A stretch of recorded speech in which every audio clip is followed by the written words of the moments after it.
இதை தான் அமெரிக்கா சும்மா திறந்திருந்த அர்மூஸை போய் ஈரான் அடித்தவொடனே அவன் மூடிட்டான். மூடின உடனே இவன் தாக்குதல் நடத்துகிறான். அவன் அமைதியாகவே நிற்கிறான். அவன் உட்காந்து டைப் பண்ணி அழிச்சு டைப் பண்ணுறான். டைப் பண்ணி ஒரு 14 குடிக்கணும். 4-1-5. ஏன்னா 13ன்னா அமெரிக்காவுக்கு ஆகாது, 4 ஆகாது. மாமு கொடுத்தா அது இதாயிரும். நான் வந்து இந்த போர் நிதின்னு தனியாக வச்சுருப்பேன். அது எவனும் கணக்கு கேட்க முடியாது. அதுலேருந்து ஒரு அமௌண்ட்டை நாங்கள் தரோம். நீங்கள் கேட்குற அமௌண்ட் தர முடியாது, ஒரு அமௌண்ட் உங்களுக்கு தரோம். உங்களோட சொத்துக்கெல்லாம் ரிலீஸ் பண்ணுவோம். அந்த இதில் என்ன இருக்குதுன்னு நான் காட்ட வேணாம். கையெழுத்தை மட்டும் போட்டு அதை ஃபோட்டோவில் காட்டியிருக்கேன். நான் சைன் ஆகிடுச்சின்னு சொல்லியிருக்கேன். இதுவும் போட்டுருவோம், 2 இது போட்டோம். இப்போ அதுதான் பண்ணியிருக்கேன். அங்கே பெசஸ்கியான் கையெழுத்து போடுங்க பாய். ஏதோ ஒரு வெள்ளை பேப்பரில் கையெழுத்து போட்டு ஃபோட்டோவில் மட்டும் காமிங்க, நாங்கள் இங்கே பார்த்துக்குறோம் அப்படின்னு சொல்லி இப்போ 2 பேர் காமிச்சிருக்கேன்.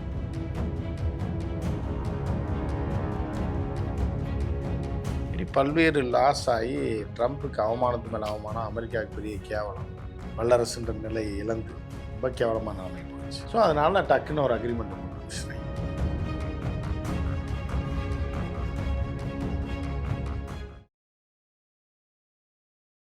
தமிழ்நாட்டுல எல்லாமே சேஞ்ச் ஆயிடுச்சு. உங்க நகையையும் சேஞ்ச் பண்ணுங்க. உங்க பழைய நகைக்கு கிராமுக்கு 150 ரூபாய் கூடுதலா வாங்கி புது நகை எடுத்துக்கோங்க.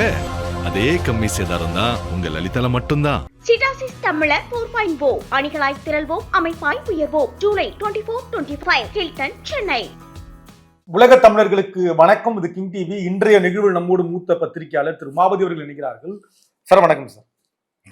அமெரிக்கா ஈரான் புரிந்துணர்வு ஒப்பந்தம், அதை தொடர்ந்து இன்னும் ஒரு 30-60 நாட்களுக்குள்ள அடுத்த ஒரு ஒப்பந்தம் கையெழுத்தாக இருக்கு அப்படின்றாங்க. முதல்ல இந்த புரிந்துணர்வு ஒப்பந்தம்னா என்ன மாதிரியான இதெல்லாம் நிபந்தனைகள் அதில் இருக்கு? அதாவது புரிந்துணர்வு இந்த ஒப்பந்தத்தை பொறுத்தளவுக்கு பார்த்தீங்க அப்படின்னா வடிவேல் காமெடியை தான் லீடு. இதுக்கு சும்மா இருக்க வேண்டப்ப அம்பாடு கடன் நடத்திக்கிட்டு இருக்கின்றப்ப ஓசியில் டீ கேட்க வேண்டியது, அவன் சுடுதண்ணியை தூக்கி ஊற்றுனா ஐயோ கொய்யோ கம்மான்னு கத்த வேண்டியது, கத்திக்கிட்டு என்ன பண்ண வேண்டியது, டே ஆய்வின்னு கத்த வேண்டியது.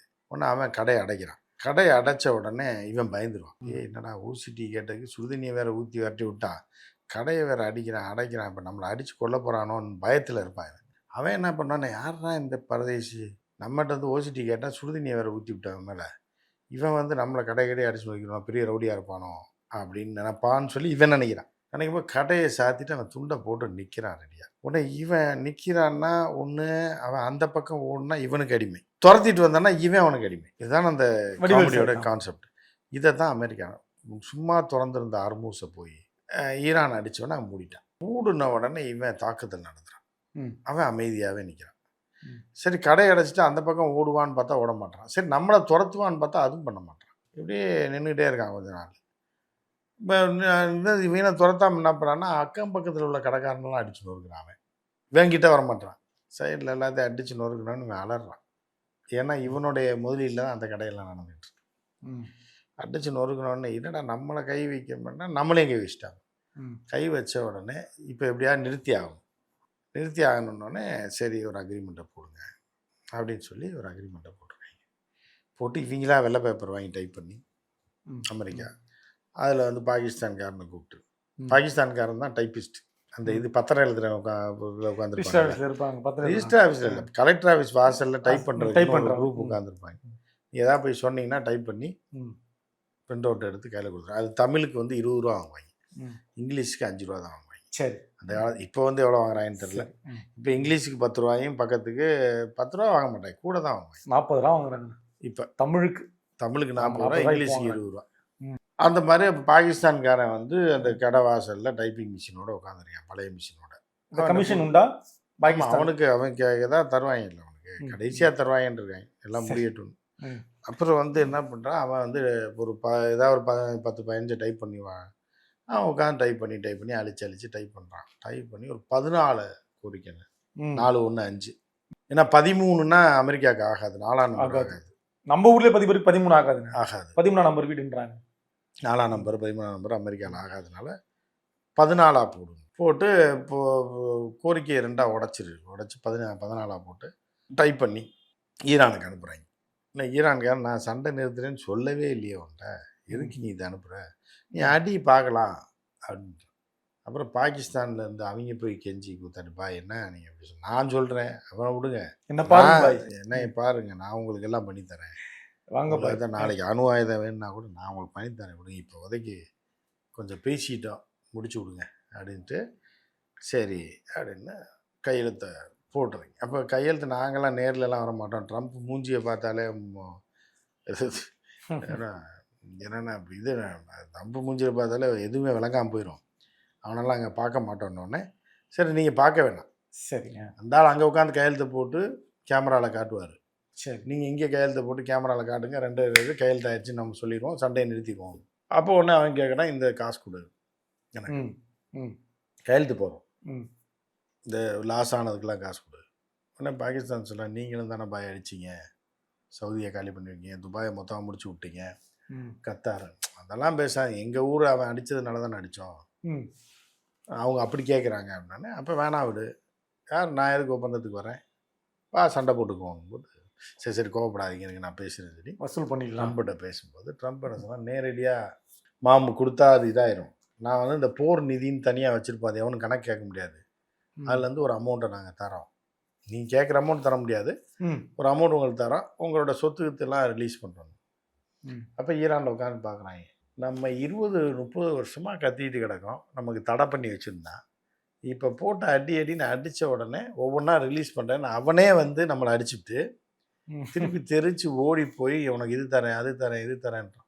அது தரேன்னொடனே சரி இன்னும் கொஞ்சம் அடிப்போம் அப்படின்னு சொல்லி வச்ச அடின்னு அடித்து போர்க்கப்பலை போட்டு அடித்து ஹெலிகாப்டரை அப்பாச்சி ஹெலிகாப்டர் ஆமாம் பயமுறுத்தினோடனே சரி இன்னும் கொஞ்சம் இறங்கி வராங்க, சரி நாங்கள் இந்த இடத்த விட்டே ஓடிடுறோம், இந்த பக்கமே நாங்கள் வரமாட்டோம், உங்களுக்கு வேணாம் எனக்கு வேணாம், நான் வரமாட்டேன், நீங்கள் என்னமோ பண்ணிங்க, இதில் மட்டும் அக்ரிமெண்ட்டில் மட்டும் ஒரு கையெழுத்தை போட்டுருங்க, போட்டு நீங்கள் அங்கேருந்தே காட்டுங்க, கொமனியை கேட்டால் நான் பார்க்க வேணாம், அங்கே முதல்ல கம்பெனியை நான் பார்த்து நேராக கையெழுத்து போடணும். அவங்க சொல்லிட்டாங்க ஓ மூஞ்சியில் எதுக்கு அவர் முடிக்கிறாரு வரமாட்டாருன்னொன்னே சரி வேண்டாம், இப்போ சபாசரி போய் பேசுகிறாப்புல, தலைவா நீங்கள் கொஞ்சம் விட்டு கொடுங்க, ஆனால் ஓவர் அடி வாங்கிட்டீங்க, இன்னும் கேவலப்பட்டுருவீங்க, ரொம்ப அசிங்கமாயிரும், நான் நடுவில் உளுந்து பேசுகிறேன், ஒரு முடிவுக்கு வாங்கினோன்னே அவசர அவசரமாக ரெடி பண்ணோடனே திடீர்னு பார்த்தா இஸ்ரேல் சும்மா இல்லாமல் லெபனான் திருப்பி அடிக்க ஆரம்பிச்சோடனே டப்புன்னு ட்ரம்ப் பதறி போயோ என்னையா பாய் என்னையா இப்படி பண்ணுறான், என்ன முதல்ல இஸ்ரேல்காரனை நிறுத்த சொல்லுங்கள், என்ன இப்போ ஆட்டையை கழிச்சு விட்றான் போல அப்படின்னோடனே அவனை கூப்பிட்டு சட்டம் போட்டு அவன் நான் கேட்க மாட்டேன் வா பார்த்துக்கலாம்னு சொல்லி அமெரிக்காவுக்கு சவால் விட்டு பொடிய முடியாது போடான்ட்டான். ஆமாம் போடான்னொடனே இல்லை கொஞ்சம் சும்மா அறியா நீ நெதன்யாகு கொஞ்ச நாளைக்கு பேசாமல் இருயா அப்புறம் உனக்கு எல்லாத்தையும் கட் பண்ணி விட்டுருவேன்னு சொல்லி மறுநாள் அவன் பயப்பில்லை அப்படி இப்படின்னு உருட்டி டப்புன்னு இப்போ சாவாசரி ஃபோன் போட்டு நீங்கள் ஃப்ரான்ஸில் இருக்கீங்கள அப்படியே ஒரு சும்மா அந்த இதில் என்ன இருக்குதுன்னு நான் காட்ட வேணாம், கையெழுத்தை மட்டும் போட்டு அதை ஃபோட்டோவில் காட்டிடுங்க, நான் சைன் ஆயிடுச்சுன்னு சொல்லிடுறேன், இதுவும் போட்டுருவோம் 2 இது பண்ணோன்னு இப்போ அதுதான் பண்ணியிருக்கேன், அங்கே பெசஸ்கியான் கையெழுத்து போடுங்க பாய், ஏதோ ஒரு வெள்ளை பேப்பரில் கையெழுத்து போட்டு ஃபோட்டோவில் மட்டும் காமிங்க, நாங்கள் இங்கே பார்த்துக்குறோம் அப்படின்னு சொல்லி இப்போ 2 பேரும் காமிச்சிருக்கேன்.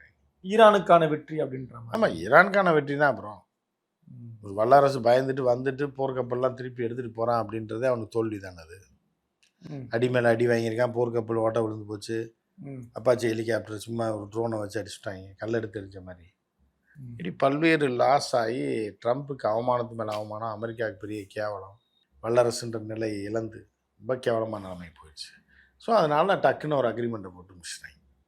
இந்த புரிந்துணர்வு ஒப்பந்தத்தில் இந்த ஹார்மூஸ் நீரிணை முழுமையான அதிகாரத்தை உரிமையை வந்து பெற்றிருக்கு ஈரான் அப்படின்னு சொல்றாங்க. ஏற்கனவே அதோட அதிகாரத்தில் தானே இருந்துச்சு, நான் புதுசாக என்ன விலைக்கா வாங்கியிருக்கு, அவங்க இடம் அவங்களுக்கு தானே சொந்தம். இல்லை இப்போ வந்து அது வந்து இப்போதான் அது உறுதி, இதுக்கு முன்னாடி வந்தது நம்ம இடம் இருந்தது, இப்போ அது உறுதியாயிருக்கு, இனி இந்த பக்கம் யார் பயணம் செஞ்சாலும் அதிகாரத்தை என்கிட்ட தான் வாங்கணும் அப்படின்னு உறுதிப்படுத்தினதா சொல்றாங்க. அதை தான் சும்மா இருக்கிறத போய் மாட்டிக்கிறது தான், நம்மளே ஐடியா கொடுக்குறது நல்லா இருக்கு. இது சும்மா இருந்த ஈரானை சுரிஞ்சு விட்ட கதை தான், அரைஞ்சு விட்டு செம அடி வாங்கி நாசமாகி கேவலப்பட்டு அவமானப்பட்டு அசிங்கப்பட்டு கடைசியில் முடிஞ்சு போச்சு. கப்பலில் தூக்கிட்டு ஓடு முதல்ல இடத்த காலி பண்ணேன்னு அவனே இல்லை நான் போயிடுறேன், அதனால் இப்போ அவனே ஓடிட்டான். செத்தவன் தான். அமெரிக்கா காசு போனது தான், சூதாட்டத்தில் இழக்கிற மாதிரி தான். சும்மா எல்லாம் போய் கிளப்பில் சீட்டு விளாண்டா என்ன ஆகும், எல்லா பொருளும் போகும், இங்கே உயிரேல போயிருக்கு, இரும்போச்சு போச்சு. இதுக்கு அடுத்து நடக்க போகிற ஒப்பந்தம் இந்த 60 நாள் இது எல்லாம் இது பேராமே டுபாக்கூர் தான். 60 நாள் 70 நாள்லாம் கணக்கே கிடையாது. இஸ்ரேல் லெபனான் அடித்தானா நாளைக்கே திருப்பி சண்டை ஆரம்பிச்சிடும். ஆனால் இப்போதைக்கு இழுத்து போது ஆர்மூஸை திறந்து விட்ருக்காங்க. அது நமக்கெல்லாம் நல்லது. நம்ம வாங்கி ஸ்டாக் பண்ணி வச்சுக்கிட்டோம்னா ஒரு 45 நாள் 50 நாளைக்கு நம்ம பாட்டுக்கு ஓட்டலாம். இது எப்போ திருப்பி சண்டை வரும்னே சொல்ல முடியாது. இப்போ ஒரு புது யுக்தியை வந்து கற்றுக் கொடுத்துட்டா அமெரிக்கா. ஒரு நாள் அர்மூஸை மூடினா அமெரிக்கா அலறுவான்றது இப்போ ஈரானுக்கு புரிஞ்சு போச்சு. இப்போ இனி ஏதாவது பிரச்சனை அப்படின்னா அர்மூஸ் அடைச்சிடும். இதுதான் ஒரு பெரிய இதாக போகுது. இந்த பழைய படங்கள்ல மந்திரவாதியோட உயிர் ஒரு கிளிக்குள்ள இருக்கும், அதே கடல் தாண்டி. ட்ரம்ப்போட உயிர் வந்து இஸ்ரேல்காரன் கையில் இருக்குது. ஈரான் இஸ்ரேல்காரன் இஸ்ரேல் கையில் இருக்கு. இப்போ ஈரான் கரெக்டாக இஸ்ரேல் அடிச்சுன்னா நசுக்குனா அங்கே எரியும். அதே மாதிரி ஈரான் கடுப்பு அமெரிக்கா உயிர் வந்து இஸ்ரேல் கையில் இருக்கு. அவன் என்ன பண்ணுவான், லெபனான் அடித்தானா அமெரிக்கா அலருவான். எரி மாற்றி மாற்றி போயிட்டுருக்கு. இதுதான் அந்த ஒப்பந்தத்துடைய சாராம்சம். இதில் ஆனால் இந்த ஒப்பந்தத்தில் இந்த அணு ஆயுதம் தொடர்பான இதுவும் கையெழுத்தா இருக்கு இல்லையா? மெருகு எல்லாமே டுபாக்கூர் தான். அணு ஆயுதம் பண்ண மாட்டேன்னொடனே அவங்க நாளையிலேருந்து நிறுத்திடுவாங்க கடை அடைச்சிட்டு. என்னதானே மதிப்பு இருக்கு? ஒரு கையெழுத்துக்கு ஒரு வேலிட் இருக்குங்க, ஒரு மதிப்பு இருக்குங்க. இது நடந்திருக்கு, இந்த நிகழ்வுக்கான விளைவாது இருக்கும் இல்லை. அதுதான் அந்த கையெழுத்து போட்டால் நிறுத்தியிருக்காங்க, அவ்வளோ, வேற ஒன்றும் கிடையாது. இந்த 14 அம்ச கோரிக்கையெல்லாம் பெரிய டுபாக்கூர். அமெரிக்காக்காரன் அவனுக்கு காசு தருவான்னு சொல்ல முடியாது. அவன் அணு ஆயுதத்தை தூக்கி இவனுக்கு கொடுப்பேன், செறிவூட்டப்பட்ட யுரேனியத்தை கொடுப்பான்னு சொல்ல முடியாது. எல்லாம் ஒரு ரைட் அப்படி அப்படியே நின்றுக்கிங்க, ஒரு கையெழுத்தை போட்டு அப்படியே முடிச்சுப்பாங்க. இது என்ன கல்யாணம் பண்ணுறாங்க, சரி, இத்தனை பார்த்து ரிஜிஸ்டர் பண்ணி தான் அந்த பொண்ணு அடுத்த நாளே ஓடி போயிடுறது இல்லையா முடியாது. அது விதிவிலக்கு. எல்லா விதிவிலக்கு தான் இது, புரியுதா? எல்லா பொண்ணுங்களும் ஓட மாட்டாங்க, ஓடி போகலாமா இல்லையா?